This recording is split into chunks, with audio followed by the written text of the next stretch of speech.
for a treat, guys. Today we have Brenda Angle. The Church of Jesus Christ of Latter-day Saints just did an article on her called The Impossible Journey. And today's episode is her story. I'm not going to introduce too much about this. Brenda is a wonderful member of the church who, on her own accord, has gone to Africa to start serving people through different organizations. And when the Nairobi Kenya Temple was opening, she decided, you know what? I'm going to get some people from Tanzania, a country just south of there. I'm going to help get them over to be a part of it. It started as a very simple, low-grade service project. It was her third time in 1 month to go over there, and it just snowballed. You guys, you're not going to believe the story. It changed my life, and I'm not exaggerating. It was such a powerful episode. I can't wait for you to hear it. And at the end of this episode, there's a very special bonus that I can't wait to share with you. So enjoy the episode, and please share this one with everyone you know. It is going to help everyone become TempleBound. All right. Well, Brenda, thank you so much for being on TempleBound. This story was featured yesterday in the Church of Jesus Christ of Latter-day Saints Newsroom. The name of the article is Tanzanian Saints Visit Nairobi Kenya Temple Open House, The Impossible Journey. And this is your story of this journey to the open house at the Tanzanian Saints, Nairobi Kenya Temple open house. So let's talk about, first of all, Brenda, thank you for being on the show. What's your background in Africa? How did you get involved in Africa in the first place?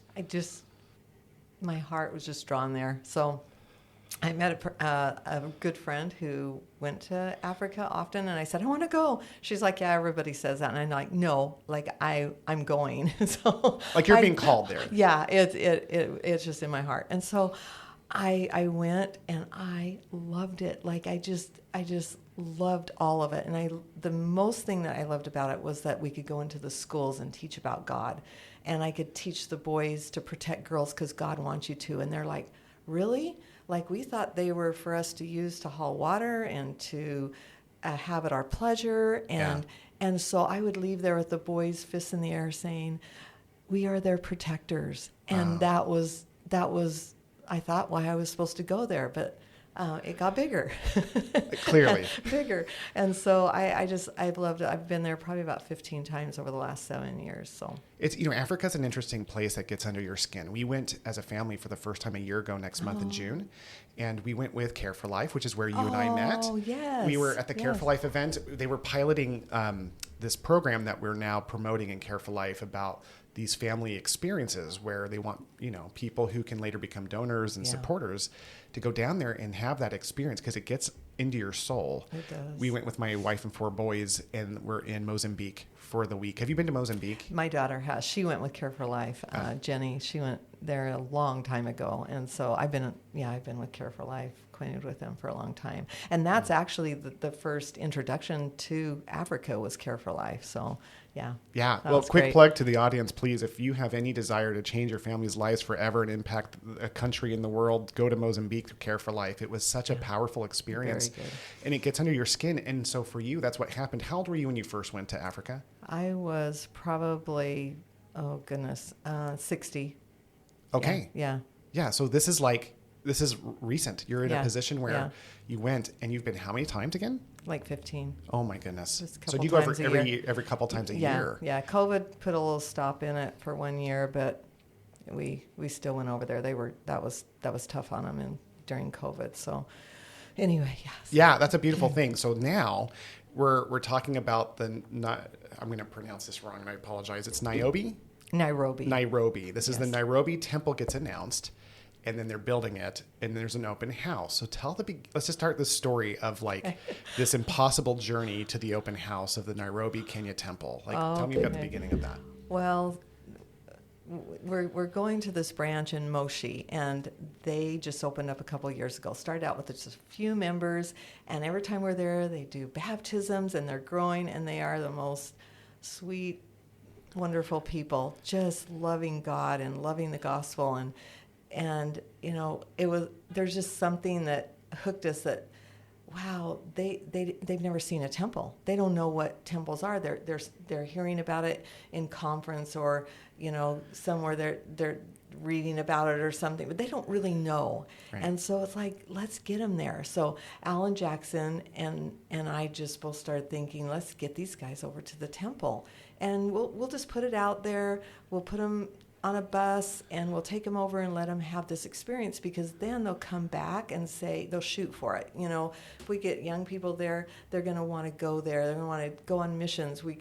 If we can get people endowed and it'll just move the work forward. Like, it will just explode this area. So we thought 25, 50 people. So that's not hard. Like, we can do that. We're going to get 25 to 50 people from Kenya.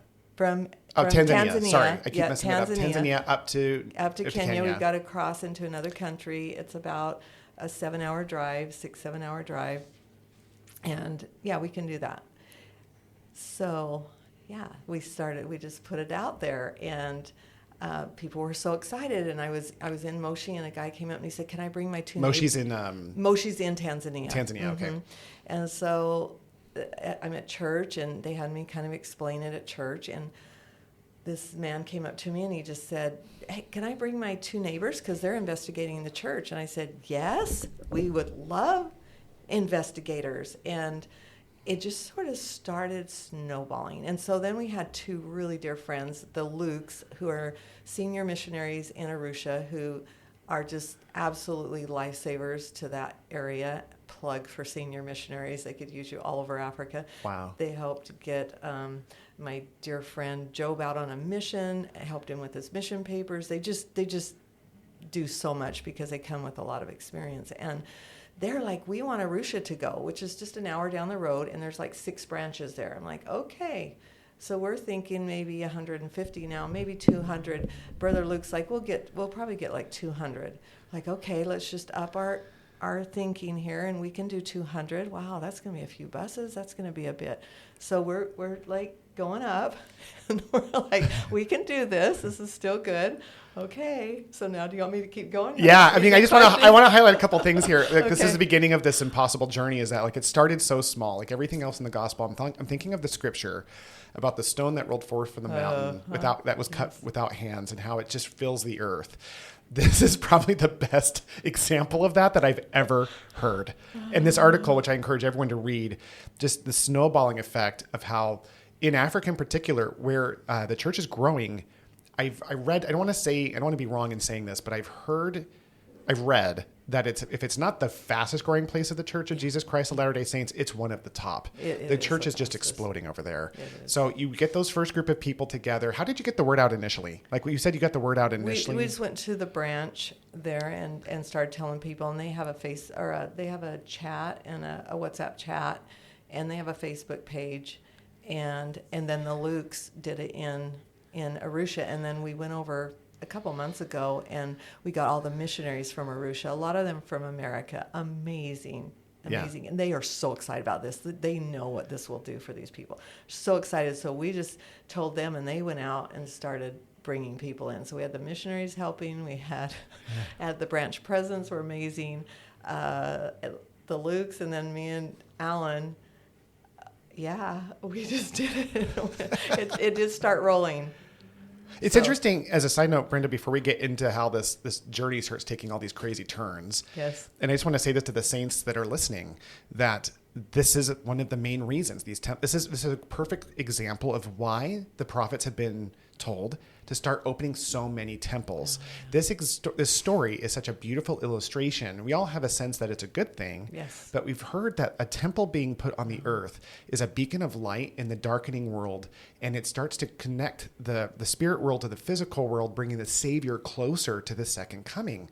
And this is a literal example of this. So let's continue from that point on, where you have this kind of slowly growing group of people down in Tanzania, yes. right? Well, and it's like we want people to come, but we're having lots like sign up now. And Alan looked at the thing one day, our registration, and there's just like, Brenda, there's like 200 people on here signed up already. And I'm like, whoa, that's a good thing. And we don't want to tell people they can't come. So we got to go raise money for this, because the church will pay for out of the temple fund for your first time endowment. So if you're going, they'll give you a portion of it. It's not a stipend, right? Right. So they want the people to add to that as well. But this was open house, so there's no funding for it. So we've got to raise funds, and that number kept growing. And so we did a podcast. People were so generous to help people go to the temple. That was hard. It was just truly a miracle. How much money did you have to? Did you know how much money you needed to raise? Like, was there like as the numbers grew, were you tracking it? And we were kind of tracking it and we just had an estimation because we had to get buses, drivers, hotel rooms because we had to spend the night, food, and if they needed help with their passports and their yellow fever cards, which costs quite a bit of money. And that's a fun story for later as well. That's a fun story. So how much was this amount before you started fundraising? So we figured we needed about $26,000.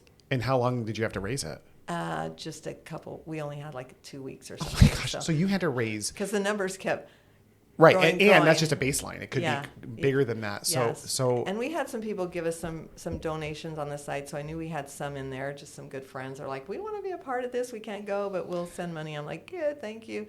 And so we got the $25,000 within just a few days on this podcast. Few days. Yes. What podcast was it? It was Leading Saints.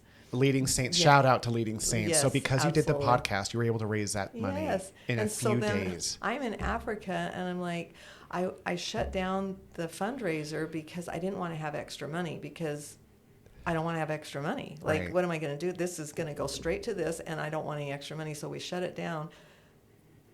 And then we had like a lot more people.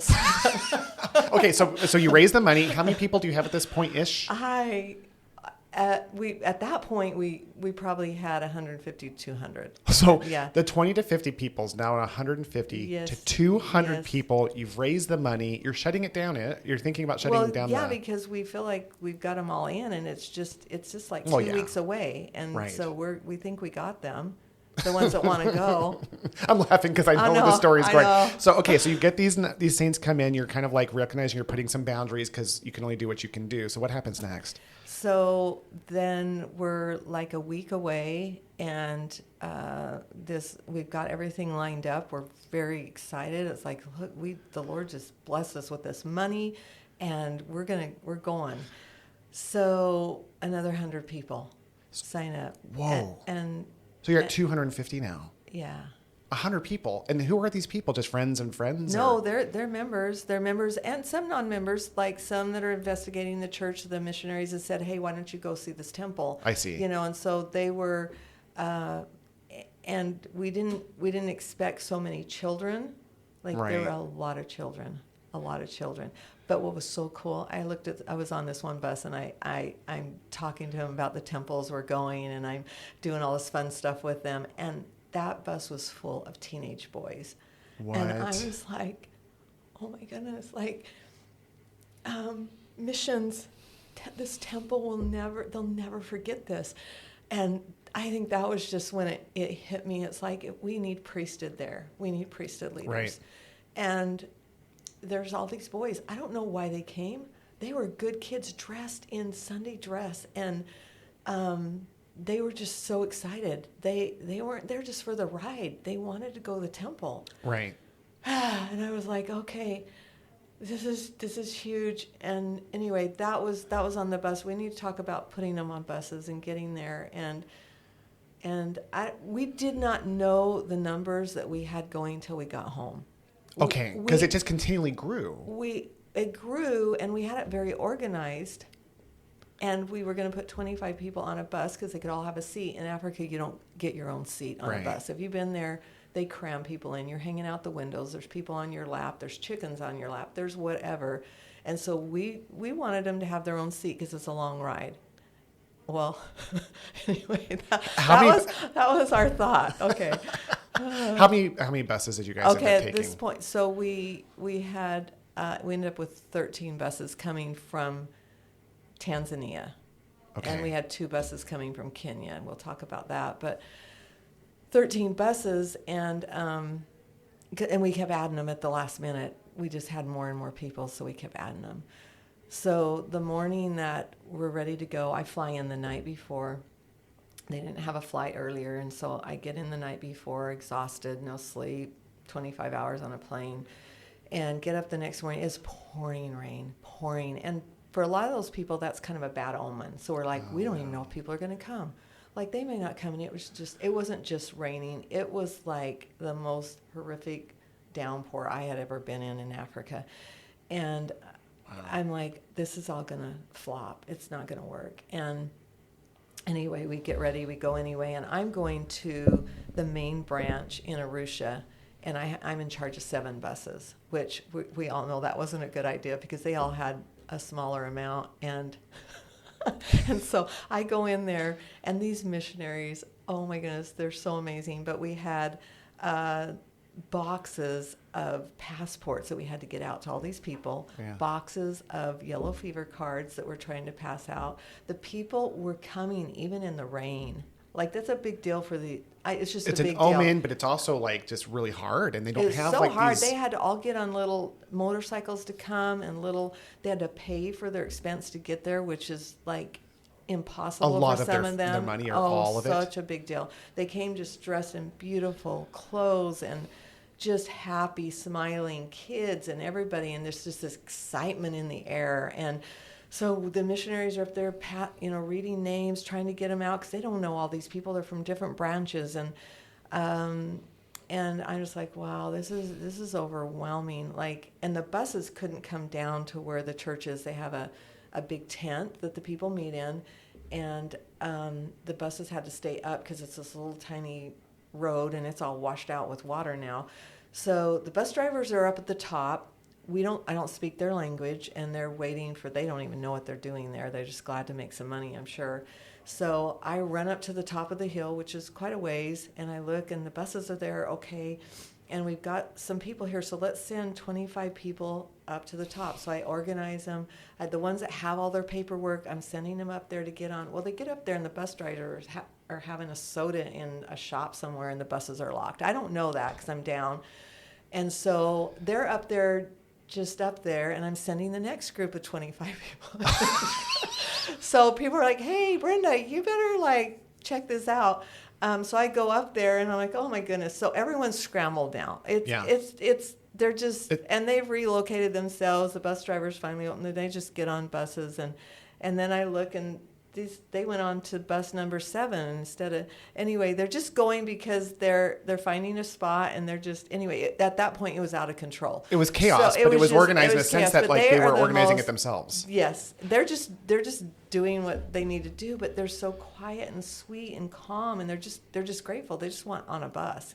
Well, then we find out we have 50 people down there without any papers, anything, and these buses are ready to take off, and I've got to be in the lead, but I have 50 people still down at the church. Wow. And I don't know what to do with those people because we can't get to the border, which is 5 hours away, and leave people at the border because they won't let them through without their paperwork. And how devastating. After all this money and time for them to get all the way in their Sunday best, sacrifice their food money and to get to the they border. Can't go. I'm like, because we were going to tell them, if you don't have your paperwork, you can't go. Well, I couldn't do that. Yeah. Oh, my goodness. I had this little man. He was very adorable, old, did not speak any English at all, but he just was so excited to be there. He could barely get on the bus, and I just asked the missionary, ask him if he has his paperwork, and he showed his ID card, which isn't okay, but he said, I've gone to Kenya before, and I've gotten in with my ID card, so I let him in.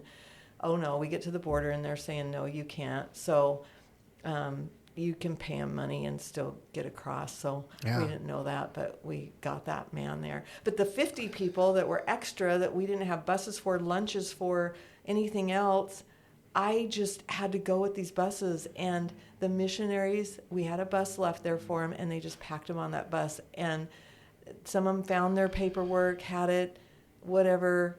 And then when we got to the border, we paid for their... Let's pause there for a second, because I think you've hit a couple of really big things there, and this is a wonderful point of just reflection on this chaos of the scene. And I hope, as saints, as you're listening to this, that you're feeling the angst.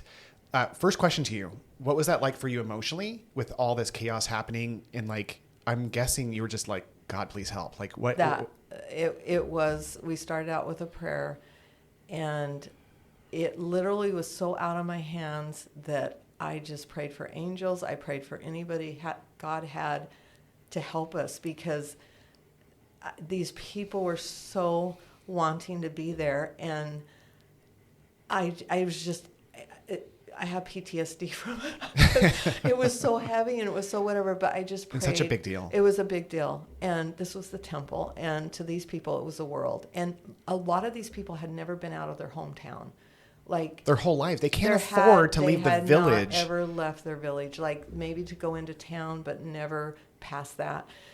And so it was just so heavy. And yes, if we could have parted the heavens for a second, you would have seen just hordes of angels. Like, they're helping us. They were just getting people on. They were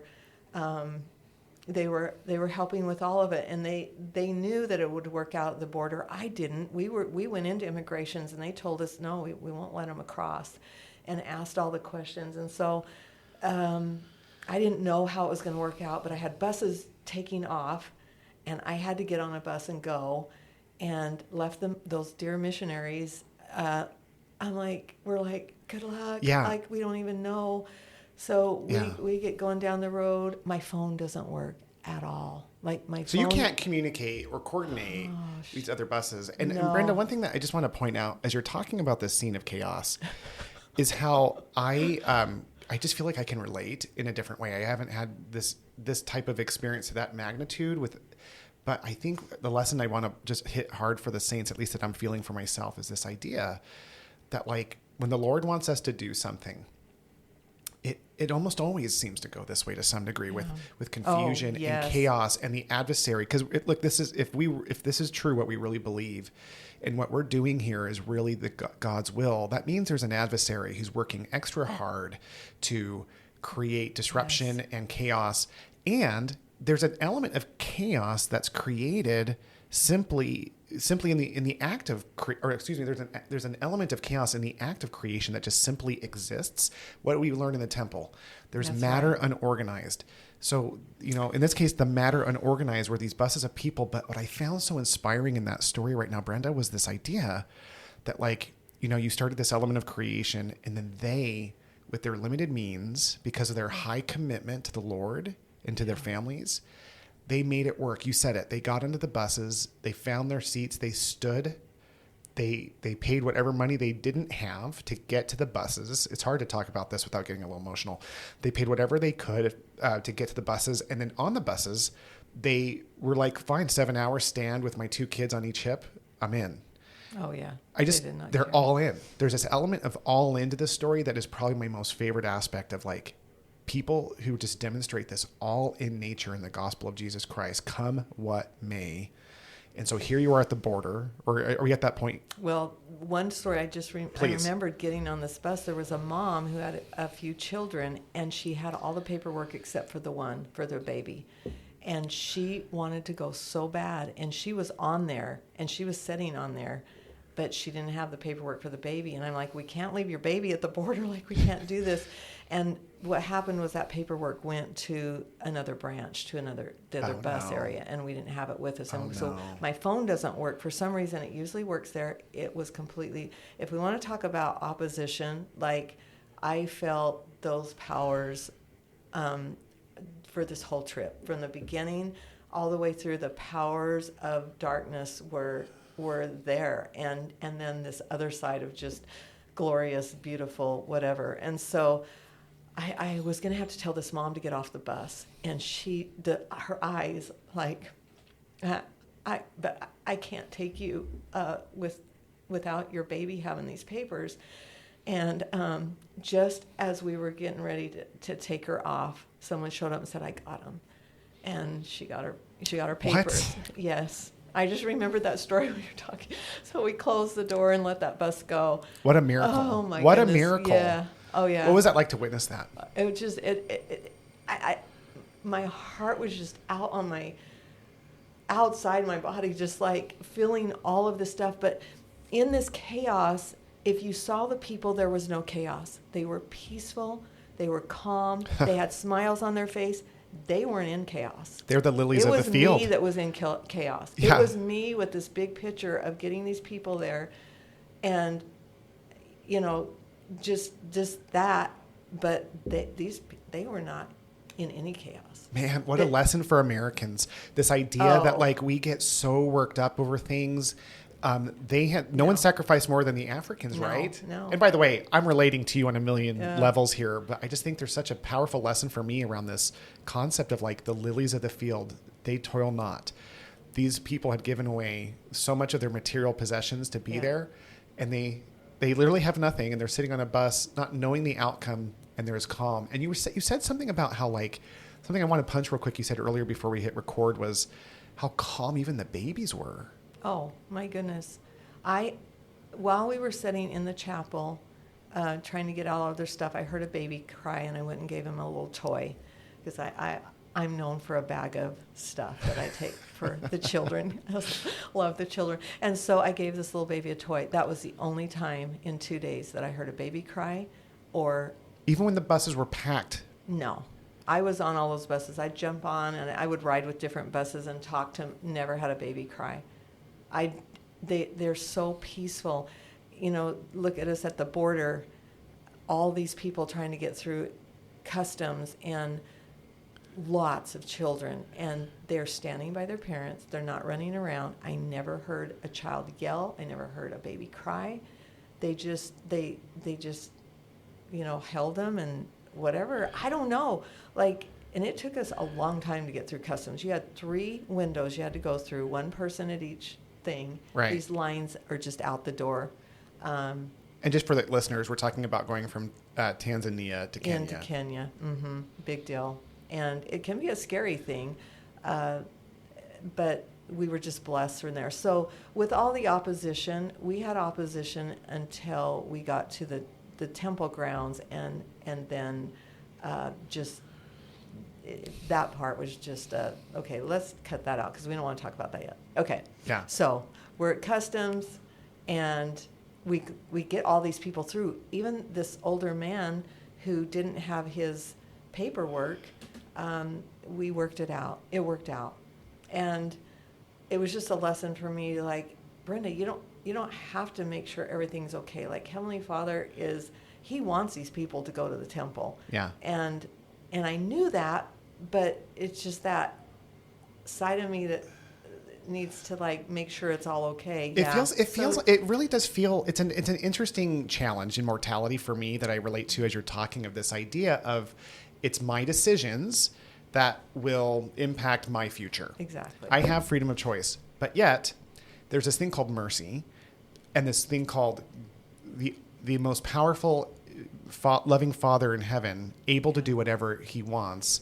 And of course he's going to bless these things. So it's a balance of having faith that things will end up the way they're supposed to after we've done the best that we can, and not holding on a second more. I struggle, and I'm hoping a lot of saints can relate to this, of just maybe holding on too tight. Oh, absolutely. And just being, and by the way, it's not a minimization of that, but it's just, again, you look back at the people on the buses with their kids, just on their way to the temple. Yeah. Maybe they'll get there, maybe they won't. It means everything to them, but they don't think about what's at risk, whereas we do a lot. That's right. Yeah.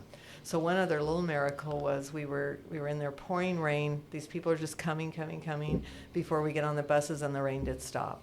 It just stopped. So all that rain, and then they get on, and the rain immediately ceases. Stopped. Yeah. And so we were very, very blessed there.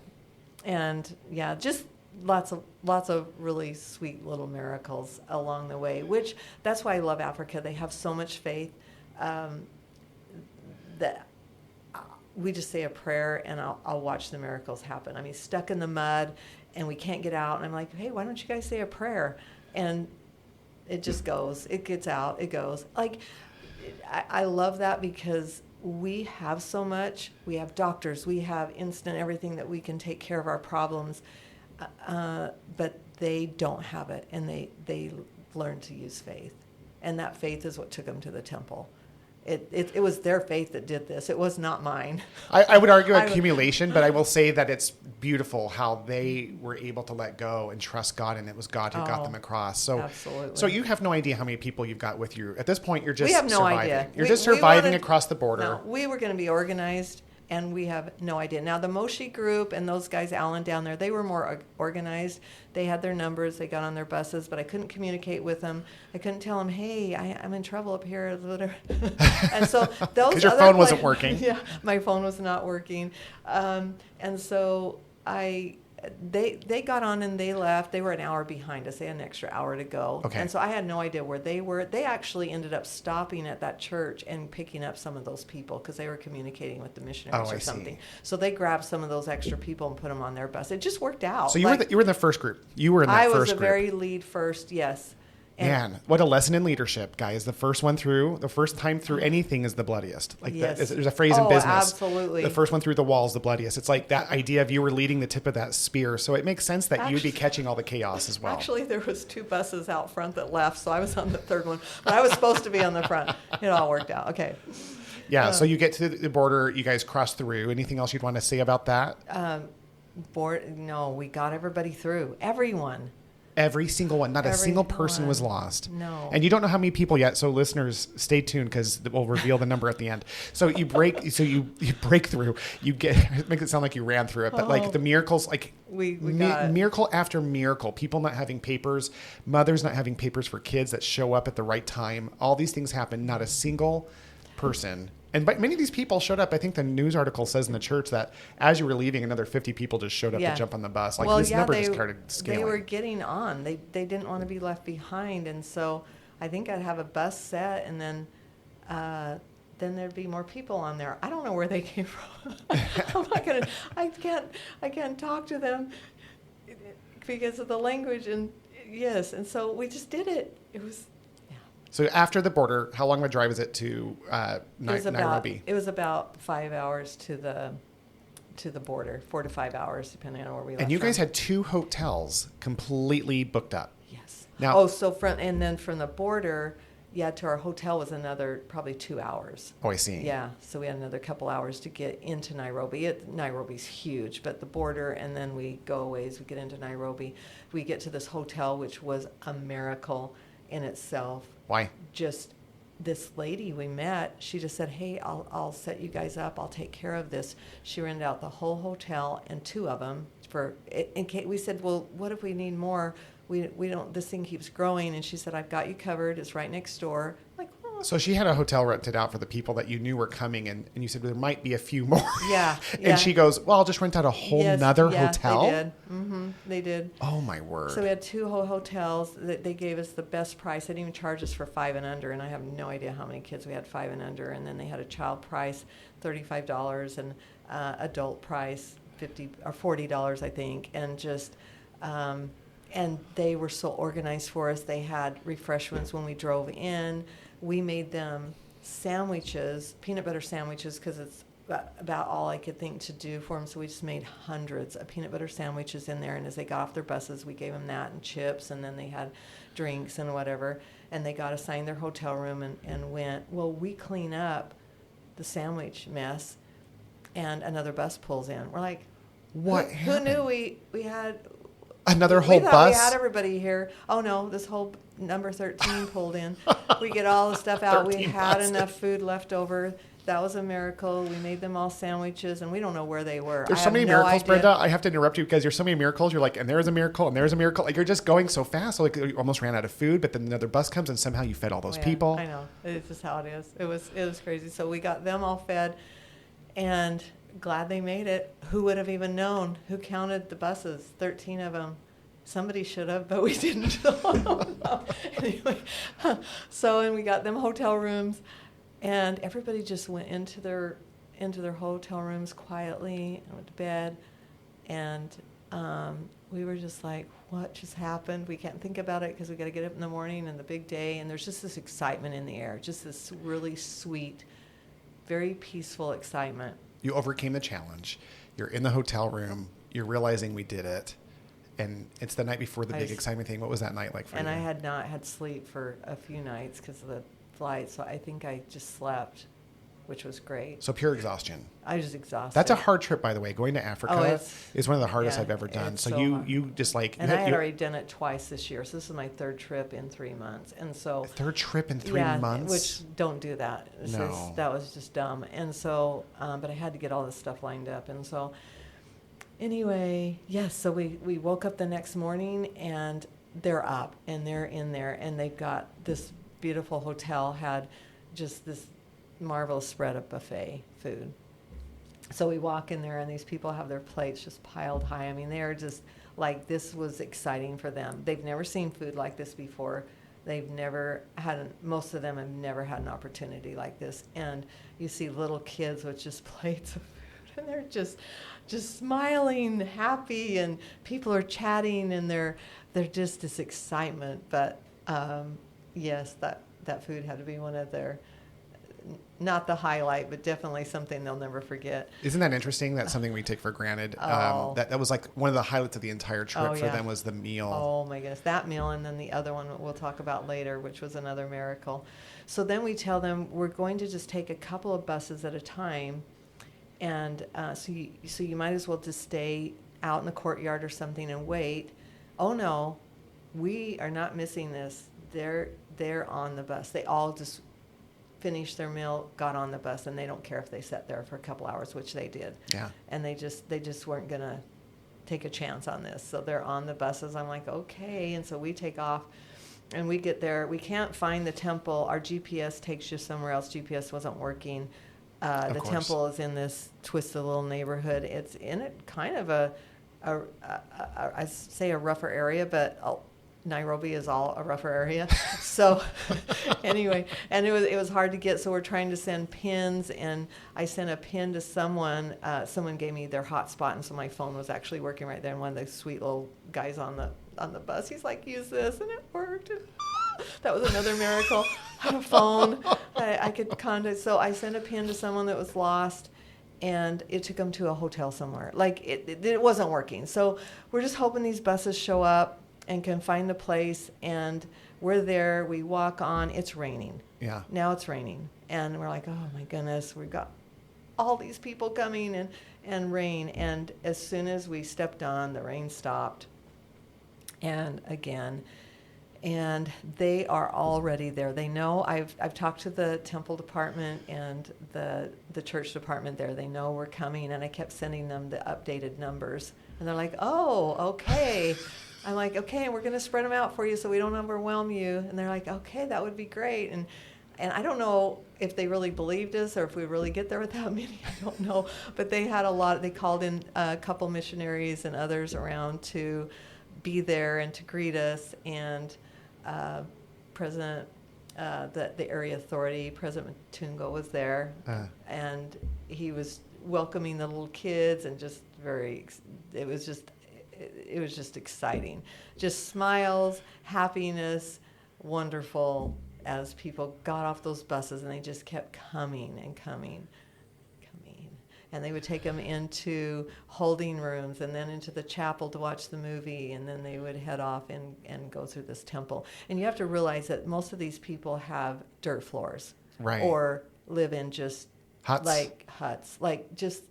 Like really, really tough places, and they're going into this building temple that they have never seen. And it was a very simple beauty. It wasn't gaudy. It was just a very simple beauty. You know how the temples are. Local artwork, just a small temple. But for them to go in and see, and we do temples right. We do them. They're for God, and we do them right, and they to come in and feel that and see that. So they're going in, coming out. We have more buses coming, going, and then we saved for the very last. We had a busload of orphans from Nairobi, which is a whole nother story. I would love for you to do Vanessa one day and do her temple experience. So this is Vanessa who had the orphans that helped them. That was her journey of getting the orphans here? Okay. So we'll definitely have her on the show. Yes, she would be amazing. She speaks English. So this Vanessa, she grew up in the orphanage and became a member of the church. and she had 2 helpers that helped take care of the orphanage. They both passed away this year. So now she is the only one. She's 24. She just found out that she has a giant lump that is around her nerves, and she's actually in surgery right now, getting that taken care of. We just got her some help so she can do that. She's had it forever, but she didn't have money to take care of it. So she's the mom now of 270 orphans. They were wiped out in a flood last year, in the big Nairobi flood, and they're if you can call it a house, 2 structures, a boys and a girls structure, got washed away. And so they have been living around Kenya at different like Christian churches or whatever for this whole year, and the community's had to feed them. It's not a great situation. They miss their siblings. It's just a very, very tragic situation. So we're in there trying to help her, but she wanted to come to the temple, and she's asked me to take her to get her endowments, and so I'm looking forward to that. But she said she would bring like 50 of the orphans to the temple, and so we sent a bus for her, and I didn't know how many she brought, but they just kept coming. These kids just kept coming and coming and coming, and not until later that day when we were feeding them and counting them did we know that she had brought 98 of them. Wow. And they were all on one bus. So do I wish I had a picture of 98 orphans on one bus? Yes, and we didn't get one. But she is just an absolute doll, breath of fresh air. Vanessa. If Saints, as you're listening to this, please pray for Vanessa and these orphans. Absolutely pray for her. That whole orphanage, we've got to get them taken care of. And one of the little girls she came to the temple. Her name is Ashley, and she has an infection in her leg, this giant sore all up and down her leg, and it's gone into her bone. So we're trying to take care of her, but her desire is to be baptized in the church. She's 16, and she feels like in Africa, a lot of times when they have something wrong with them, they're born with a deformity or have a serious illness, they feel like the tradition is that it's from Satan, because God doesn't do that. And so this is from Satan, and it means you're bad. Right. And not that you're good, and it's opposition. It's that you are bad. And so she inside her heart, she knows she'll never be able to be a member of the church because of this horrible thing. So I've got a lot of work to do there. Sure. But we're trying to get her help. So this girl comes with her, and she can hardly walk. She's there, and how many people were at the open house outside of the groups that you guys are connected to? Just a few people here and there. There were carloads coming in, a few like minivans. Did you guys bring the majority of the people who attended? Oh yeah. I don't think they ever had this many people at one time there through the whole thing. In Africa, it's amazing how the United States, because they're planted in these, usually geographic areys, and everyone can drive. It's like you just have days. Oh yeah, it's a steady stream.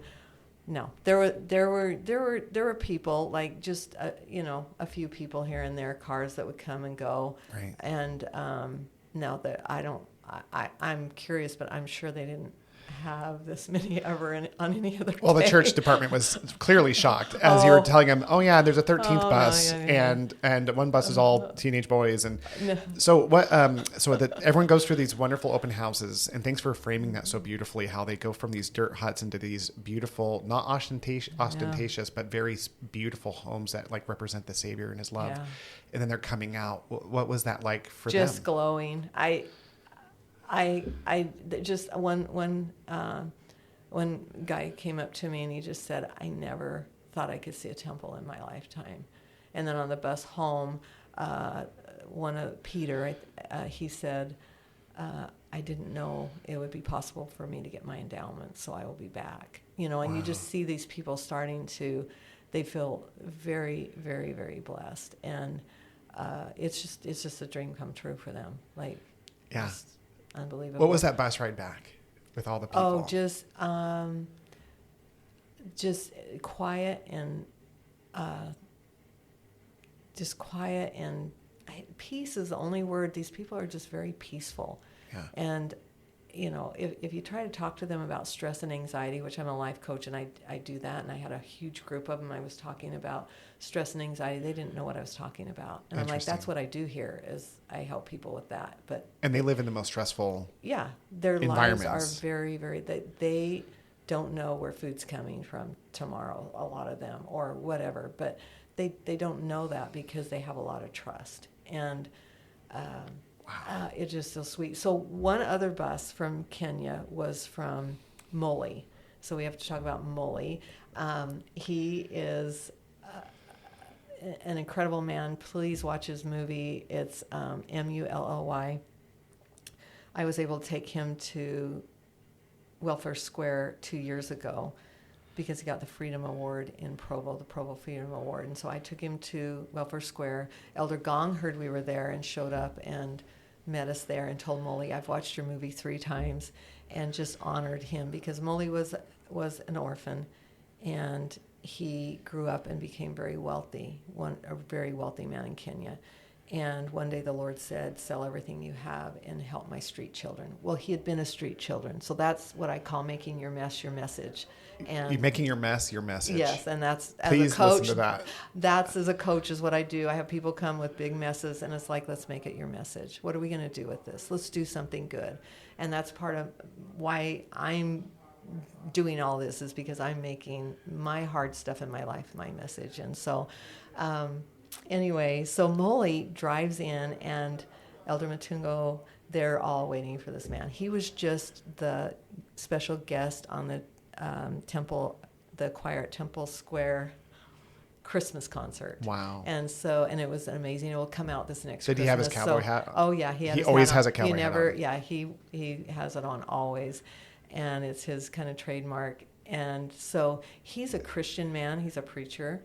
He's adopted 35,000 street children, and they worship God twice a day. When I go to their church meeting, I cry through the whole thing.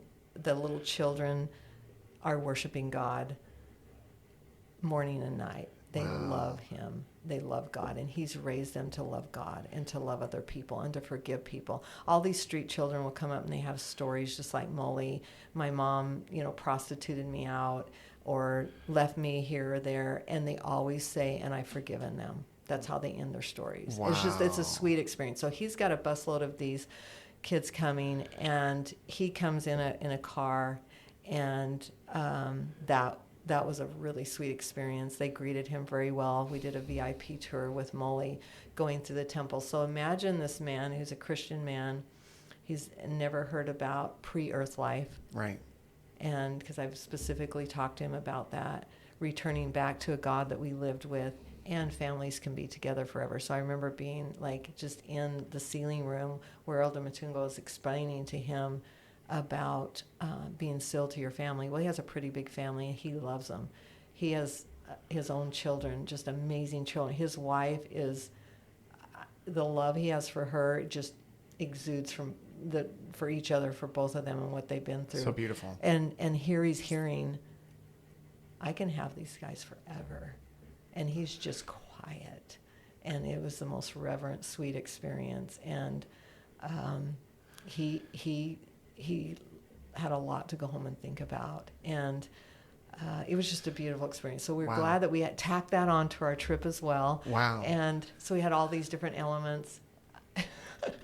We tried to get a picture of all of them at the temple, which some of them were still going through. So we got most of them. And it's just this massive, and we got Elder Matungo in the middle of it, and all these, the missionaries and everybody there. And it was just incredibly great. So we finally, we're way late now. We're hours past when we were supposed to meet at the school for lunch. Yeah. And I had a Relief Study president that just said, we will take this on and do it. This is after the open house. This is after the open house. So we got to feed all these people now. Right. And so it's like 2 p.m, and they were set up ready for us at noon.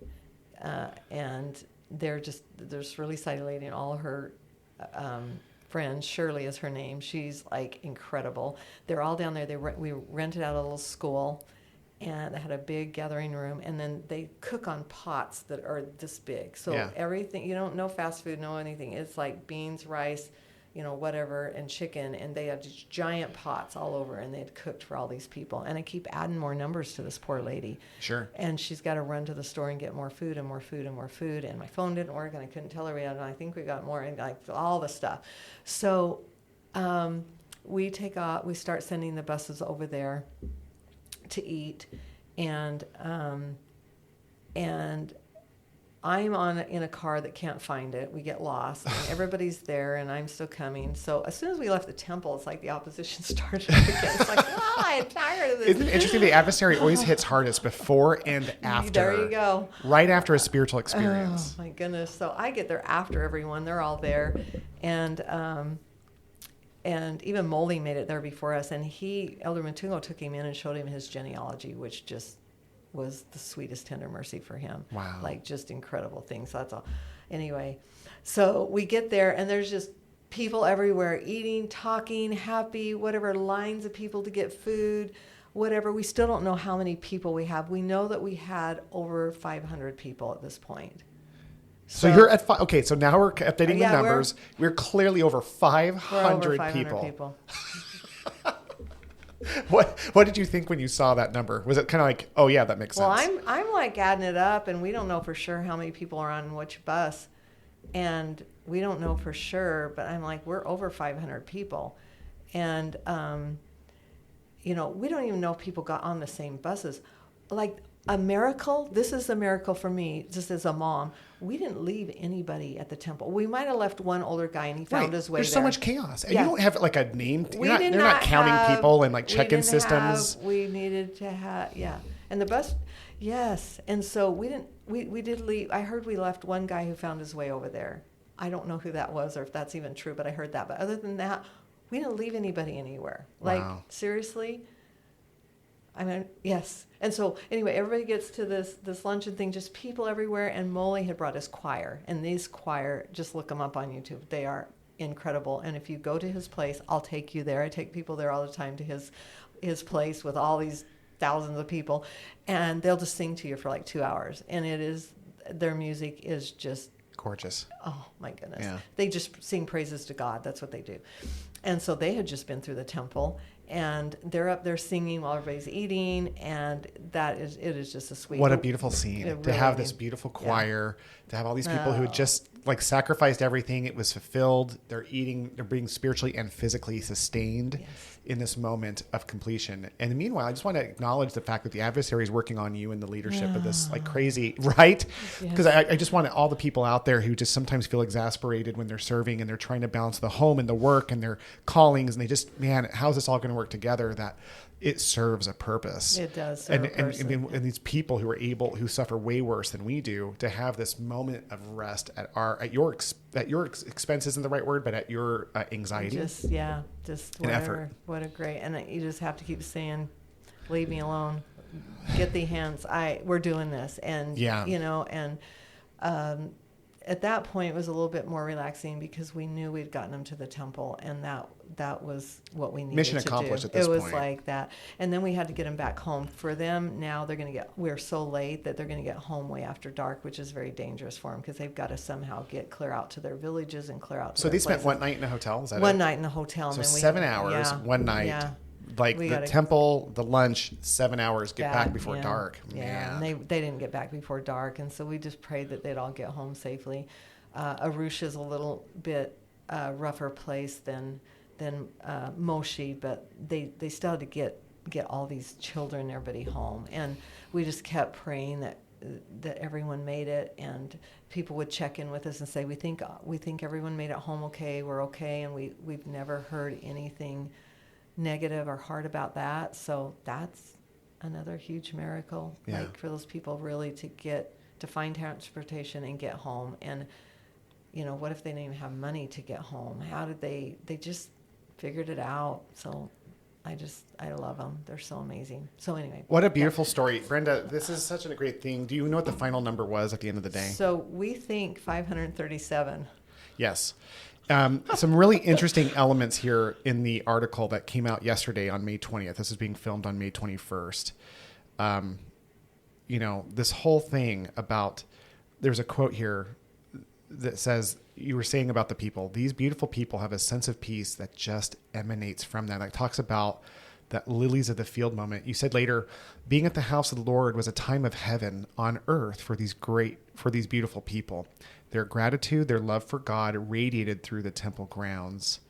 And then later, Mercedes, who was one of the attendants at the temple, said, I got something attendees. No, she was one of the people on the buses. Excuse me. She was, yeah, she's a member of the church that came. And that's in her broken English that she wrote that out. Yes. So I'm going to read it, and it's going to sound a little disjointed, Yeah. but that's how she said it. Yes. I get something emotional when I enter the temple.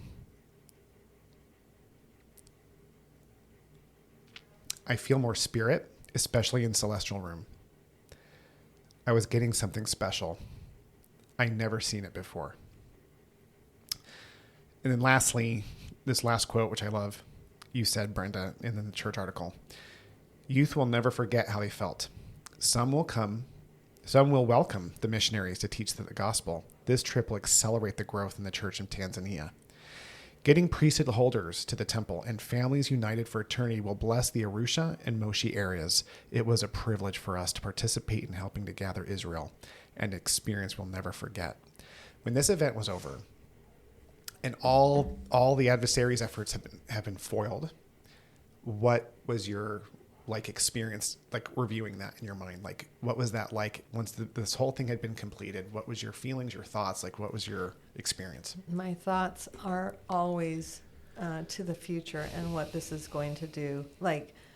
It's always about this bigger picture of how many people are going to go back and get their endowments, go through, youth, if we can get youth there to do baptisms now and to have it build on that, something that our youth are doing all the time, but to just get them back there and then to see the priesthood grow in that area, leadership grow in that area, young men and women going on missions.